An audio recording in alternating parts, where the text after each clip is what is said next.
এই মেট্রো রেলের সার্ভিসটাকে essential service হিসেবে ইয়ে করে, যাতে করে এটা ব্যক্তিগত গাড়ির মতো কেউ এসে বলে যে আমি আজকে গাড়ি চালাবো না।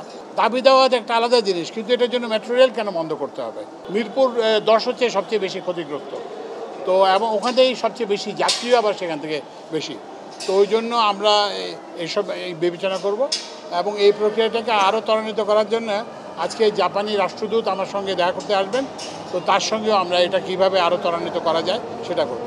তবে আমাদের যেটা আমি প্রথমে বলেছিলাম যে আমি উপদেষ্টা হিসেবে দায়িত্ব গ্রহণ করার পর প্রধান উপদেষ্টা আমাকে বলছিলেন যে তোমার প্রথম কাজ হবে মেট্রো রেল চালু করা। তো আমরা আল্লাহর রহমতে সেটা করতে সক্ষম হয়েছি। আজকে এটা 17 তারিখেই চালু করার ওনারা একটা উদ্যোগ নিয়েছিলেন, কিন্তু মেট্রো রেলের এক ধরনের কর্মচারীর দাবি দেওয়ার জন্য এটা করা সম্ভব হয় না। তো আপনারা জানেন যে দাবি দেওয়া একটা আলাদা জিনিস, কিন্তু এটার জন্য মেট্রো রেল কেন বন্ধ করতে হবে? আপনি মেট্রো রেল চালু রেখে দাবি দেওয়া করা যায় না? আপনার জনস্বার্থকে 3 লাখ মানুষকে জিম্মি করে কেন আপনাকে এটা করতে হবে? তো এইটা ওনারা একটা খুব অন্যায়, গুরুতর একটা অন্যায় কাজ করেছেন বলে আমি ব্যক্তিগতভাবে মনে করি, এবং এইটা যাতে ভবিষ্যতে পুনরাবৃত্তি না হয় সেজন্য আমরা দুটো জিনিস করব। একটা জিনিস হচ্ছে এটার KPI স্ট্যাটাস, এটার মানে সিকিউরিটি স্ট্যাটাস আমরা বাড়ানোর উদ্যোগ নেব, যাতে এটা সিকিউরিটি আরও বাড়ে এবং ভাঙচুর এভাবে করতে না পারে।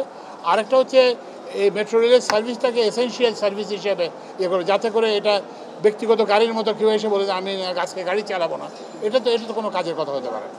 স্যার, আপনি 37 দিন পর মেট্রো রেল যে আমাদের ড্যামেজ হয়েছিল আপনি উদ্বোধন করলেন, এটার জন্য আপনাকে আন্তরিকভাবে ধন্যবাদ। কিন্তু স্যার আমরা দেখেছি যে আন্দোলনের নামে যারাই আসুক না কেন, যে আমাদের জাতীয় সম্পদগুলো ধ্বংস করা হয়, মেট্রো রেলের মানে আপনার দুটি স্টেশন ধ্বংস করা হয়েছে, অসংখ্য মানুষ বিপদে আছে। আপনি কি বলবেন যে আমাদের জাতীয় সম্পদ রক্ষা করার জন্য আসলে কি আমাদের দায়িত্ব পালন করা উচিত সাধারণ মানুষের? এটা হচ্ছে যে প্রথমে যে জিনিসটা বলা দরকার, যারা এই মানে রাজপথে প্রাণ দিয়েছে, যারা এই পরিবর্তন চেয়েছে, তারা তো এটা করে নাই। এটা হচ্ছে একটা দুষ্কৃতিকারীদের কাজ, যারা জানি না কোন উদ্দেশ্যে, হয়তো এমন হতে পারে সরকারকে বিব্রত করার জন্য, এমন হতে পারে অন্য কোনো স্বার্থসিদ্ধির জন্য। এখানে অনেক রকম স্বার্থ আছে। এই যে মেট্রো রেল যে চালু হয়েছে, যাত্রীরা খুশি, কিন্তু সবাই কিন্তু খুশি না। এখানে আরও কিছু লোক আছে, যারা কিছু ব্যবসায়ী আছে, কিছু আছে, তাদের ব্যবসায়ের ফলে হচ্ছে, তো এর ফলে তো ওই জন্য এগুলো আমরা সব খতিয়ে দেখব। আমাদের কাছে ফুটেজ আছে, আমরা এটার জন্য যথাযথ আইনানুগ ব্যবস্থা নেব।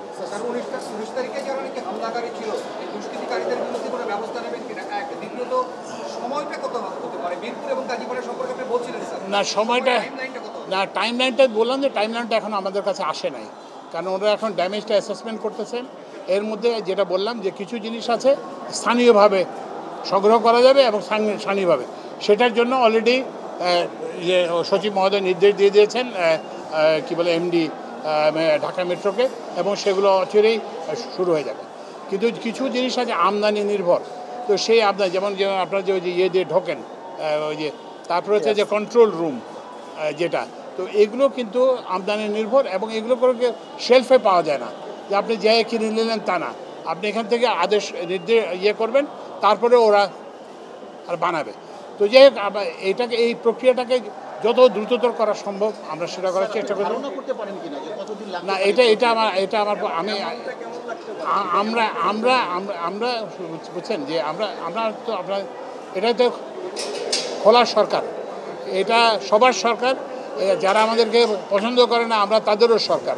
আর সাংবাদিকদের তো আমি এখন পর্যন্ত যখনই আপনারা চাইছেন আমরা কথা বলবো, কিন্তু যেই মুহূর্তে আমরা জানতে পারবো যে এটা চালু করতে এতটা সময় লাগবে কিংবা এতটা ব্যয় হবে, সেই মুহূর্তে আমরা আপনাদেরকে জানাবো। কি